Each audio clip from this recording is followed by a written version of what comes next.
এই ফ্যাসিস্ট হাসিনার জুলুম অত্যাচারের এই সুদীর্ঘকাল বছরের পর বছর এই আদাবর থানা যুবলীগ, ছাত্রলীগ এবং আওয়ামী লীগ এই ঢাকা 13 আসনে সবচেয়ে বেশি অত্যাচার করেছে। আপনারা কি একমত?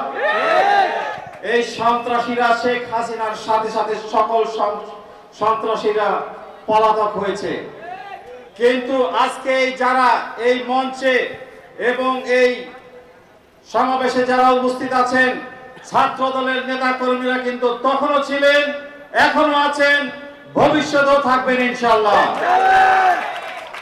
সকল রক্ত চক্ষু জুলুম, অত্যাচার, হামলা, মামলা হেন কোন পন্থা এই জালিম হাসিনা অবলম্বন করতে বাদ রাখেনি। কিন্তু আদাবর থানা ছাত্রদল কি মাঠে ছিল?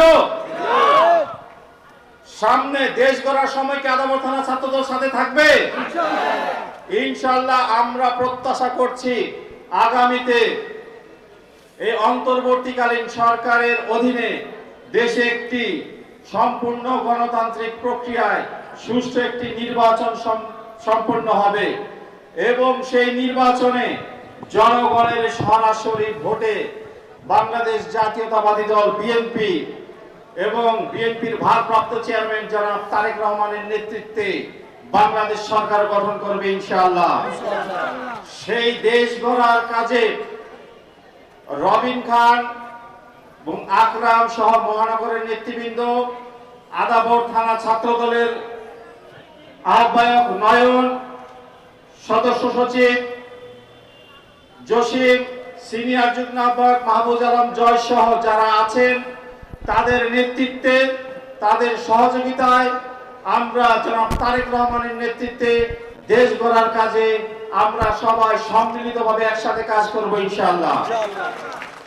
এবং দেশের এবং জাতির প্রয়োজনে তথা আদাবরের মাটি ও মানুষের পাশে আমরা থাকবো ইনশাআল্লাহ।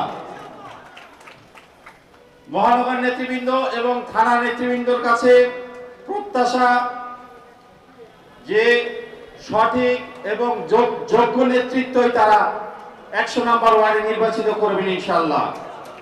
আগামীতে বাংলাদেশ জাতীয়তাবাদী ছাত্রদল আদাবর থানা ঢাকা মহানগর পশ্চিমের সবচেয়ে সেরা ইউনিট হিসেবে নিজেদের দক্ষতা প্রমাণ করবে ইনশাআল্লাহ।